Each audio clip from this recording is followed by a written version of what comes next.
You know, finance gurus, they just love to make building wealth sound incredibly complicated, don't they? They throw around all this jargon, tax laws harvesting, PE ratios, and honestly, it can feel like you need a degree in rocket science just to get your foot in the door. But here's the secret. What if it's all way, way simpler than that? So let's just ask the question right here at the start. Does it really have to be this complex maze of strategies and spreadsheets? Well, the answer is a huge, resounding no. In fact, pretty much all the math that truly matters for building wealth can be boiled down to one single, really powerful idea. That's it. Seriously, a single piece of rope. This one little metaphor holds the key understanding and, more importantly, controlling your entire financial future. So let's unravel this thing. Okay, so imagine this rope. Your financial life, my financial life, every single one of us has one. And it's basically in a constant tug of war between two opposing forces that determine, well, everything. So let's define our terms here. We're calling this the wealth rope. On one end, you've got all the money coming in, that's your income. And on the other end, you have all the money going out, that's your spending. But the most crucial part, the part that matters, is the distance you can create between those two ends. That space, that is your wealth. It really is that straightforward. On one side, what you make. On the other side, what you spend. The whole game of building wealth is just the act of pulling these two ends as far apart from each other as you possibly can. So the real question is, how do we do that? Now, where do most of us focus our energy? We instinctively grab one end of the rope, the income end. We chase the raise, we look for the promotion, we want that higher paying job. And look, that makes total sense. But there's a sneaky little trap hiding here, one that catches almost everybody. And that trap, well, it's got a name. It's called lifestyle inflation.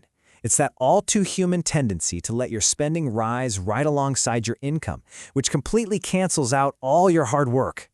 All right, so take a look at this. This is probably a familiar picture for a lot of us. Let's say your income is 100 units, and you're spending 90 of them.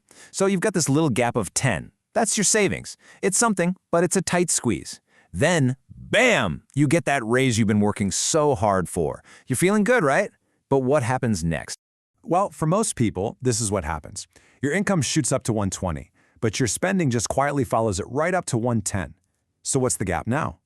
It's still just 10. The actual distance between the ends of your rope hasn't changed at all. You're earning more, you're working harder, but you are no closer to real freedom. And this quote just says it all, doesn't it? Pulling on that income rope is pretty much useless if the other end just stretches right along with it. You're just running in place. So if making more isn't the whole answer, what is? And that brings us to the other end of the rope, the end that most people ignore, probably because it feels like deprivation or sacrifice. But let me tell you, anchoring your spending, that's where the real power is. This is the secret path to financial freedom. You really have to let this sink in. A dollar saved is mathematically better than a dollar earned. Why? Simple. Taxes.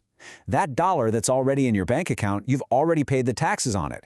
To get another dollar into your bank account, you might have to earn $1.25, maybe $1.50, just to give the government its cut. So every dollar you don't spend is like getting an instant tax-free return. So the strategy becomes this. You set a spending anchor. You figure out, okay, what do I really need to live a good life? Maybe it's $3,000 a month.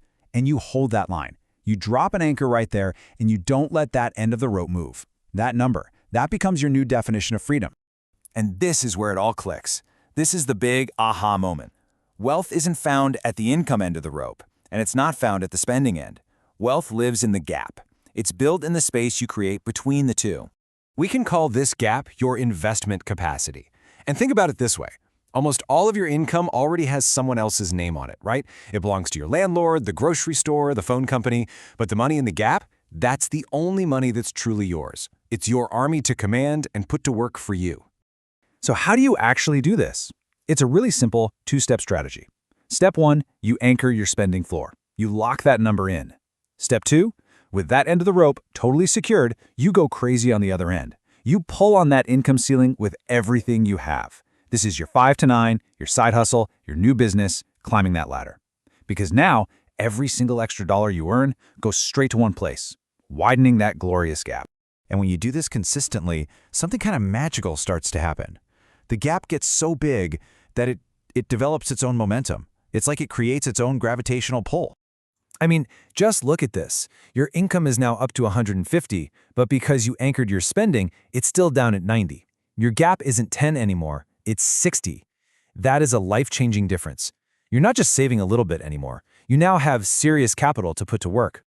And what do you do with that capital? You invest it. And that money starts making more money, all by itself. This is what we mean by financial gravity. It's like you've built a machine in the middle of the rope that's now actively pushing the two ends apart for you. You just keep widening the gap. Your investments keep growing and compounding. Until one day, the income from your investments is big enough to cover your entire anchored spending. And that is the moment that the rope just breaks.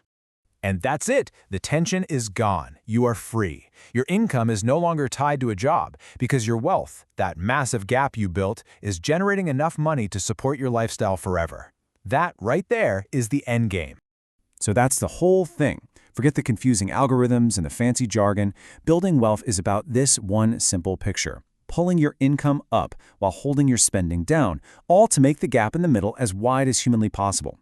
It all boils down to one simple question you can ask yourself right now. Which end of the rope are you going to work on this week?